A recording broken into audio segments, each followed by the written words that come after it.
Visai neseniai Jungtinių valstijų nacionalinio saugumo atstovai pateikė ataskaitą apie atvejus, kai karinės pajėgos aptiko nežinomus skraidančius objektus, kurių jiems nepavyko identifikuoti. Nors įvairūs pilotai neatpažintus skraidančius objektus aptinka jau kelis dešimtmečius, iki šiol tai buvo tik gera medžiaga fantastikos ir keistenybių mėgėjams, o dabar į NSO buvo pradėta žiūrėti daug rimčiau. Ataskaitoje pateikiama, kad nuo 2004 iki 2021 buvo užfiksuoti 144 neatpažinti objektai. Tačiau jokios specialiosios pajėgos ar pats Pentagonas negali pasakyti, kas tai buvo. Neįtikėtina tai, kad dažniausiai tokie objektai elgiasi neįprastai ir turi neįmanomus aerodinaminius gebėjimus, kurių neturi joks pasauliu žinomas skraidantis objektas. Atsiribodami nuo legendų, tokius objektus Jungtinės valstijos vadina nebe NSO, o nenustatytais oro fenomenais. Vieni mano, jog tai naujų technologijų, kitų šalių arba šalies pasiųsti šnipinėjimo prietaisai, kiti žinoma neatmeta galimybės, jog tai žmonijos karo technika tikrinantys ateiviai. Žinoma, nei vienai prielaidai įrodymų nėra, o spėlioti ir spręsti galite tik jūs patys.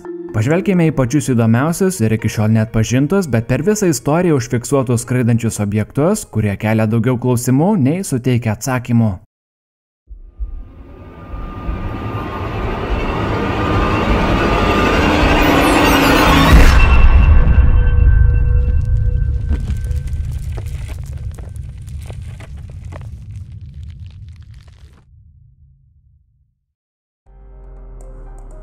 – 2004-aisiais prie pietinės Kalifornijos pakrantės JAV karinių oro pajėgų grupė Carrier Strike Group 11 vykdė pratybas. Jų metu 160 km spinduliu radaru buvo užfiksuota 14 anomalių orlaivių. Kariškiams priskridus arčiau į vieną iš vietų, jie virš jūros pastebėjo baltą ilgą skraidantį objektą, primenantį tik-tak mėtinių pastilių formą. Po pagrindiniu korpusu buvo du priedai, sparnų nebuvo matyti, radarai objekto ilgį nurodė lygų maždaug 16 metrų.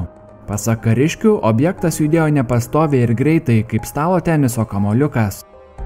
Amerikiečių kovinių lėktuvui priskridus arčiau, paslaptingas objektas atsitraukė ir galų gale tiesiog pradingo. Keista ir tai, kad analizuodami medžiagą ir įvykio vietą buvo išsiaiškinta, jog aplink jokių povandeninių laivų nebūta.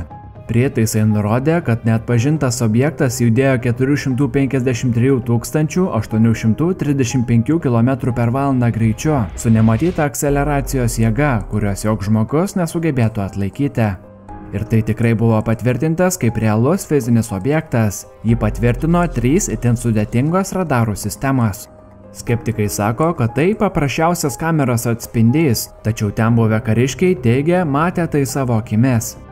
Tai iki šiol nebuvo ištirta, o visi dokumentai apie tai yra įslaptinti. Tais pačiais 2004-aisiais Meksikos oro pajėgos prie Kampečio pietinių pakrančių medžiojo narkotikų kontrabandininkus. Kai staiga metrolainerio infraraudonųjų spindulių kamera ant monitoriaus parodė 11 objektų.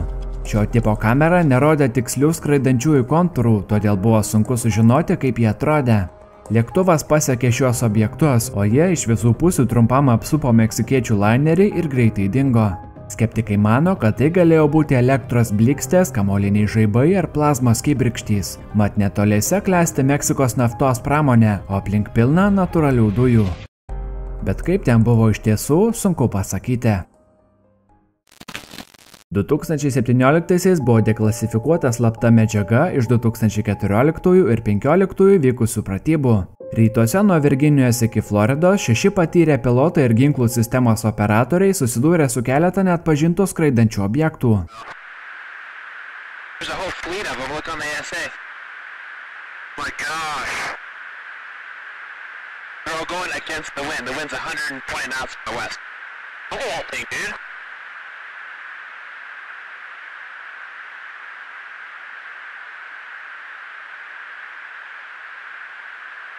That's not our LNS though, is it? It's not. That is the LNS, dude.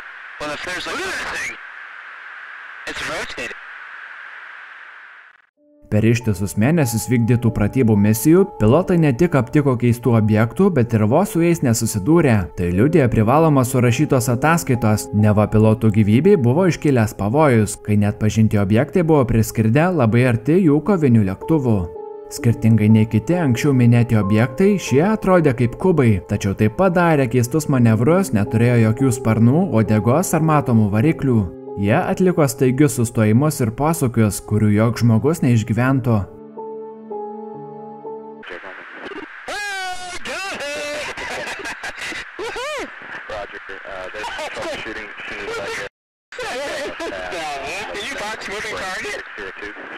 No, I took an auto track. Oh, okay. Oh my gosh, dude. Wow, look at that, man. 2019-aisiais saugomose San Diego vandenyse jūrų laivynas vykdė įprastas pratybas. Net 3 karo laivai užfiksavo juos stebinčius neatpažintus objektus, kurie dokumentuose buvo apibūdinti kaip keistus ir radikalius judesius atlikę šviečiantys dronai. Objektus užfiksavo tiek radarai, tiek naktinio matymo prietaisai. Skeptikai mano, jog tai paprasčiausi dronai, tačiau kariniam laivynui tokius tikrai nebūtų sunku atpažinti. Joks dronas negali taip ilgai išbūti ore, tai vyko labai toli nuo kranto, vandeniai saugomi ir jokių kitų laivų ten nebuvo, todėl nežinoma, iš kur jie atskrido ir kur nusileido pradingę. Tais pačiais metais karo laivas USS Russell užfiksavo dar vieną neatpažintą objektą, tačiau šį kartą jis buvo kitoks, nei iki šiol mums teko matyti. Šis iš pradžių skraidė ore, tačiau paskui panėrė po vandeniu, ko jokia kita žmogaus sukurta technologija kol kas atlikti negali. Objekto ilgis buvo apie 2 metrus, o jis judėjo 254 km/h greičiu. Vienoje vietoje jis ore prakybojo apie valandą, tuomet nuskrido į vandenį ir pradingo. Yeah, we have a 31 knots sustained wind, topside, gust of 40. What was splashed? Mark bearing and range. Tokių ir panašių užfiksuotų įrašų yra nemažai. Suabejoti galima civilių užfiksuotais vaizdais, tačiau ne karinių pajėgų. Oficialaus paaiškinimo jiems iki šiol nėra. Širpiausia tai, kad net patys šalies gynybos atstovai nieko nežino. O gal nesako? Ką manote jūs? Ar tai žmonija tyrantys ateiviai, o gal tiesiog atsitiktinumai? Pasidalinkite komentaruose. Ačiū, kad žiūrėjote ir iki kito karto.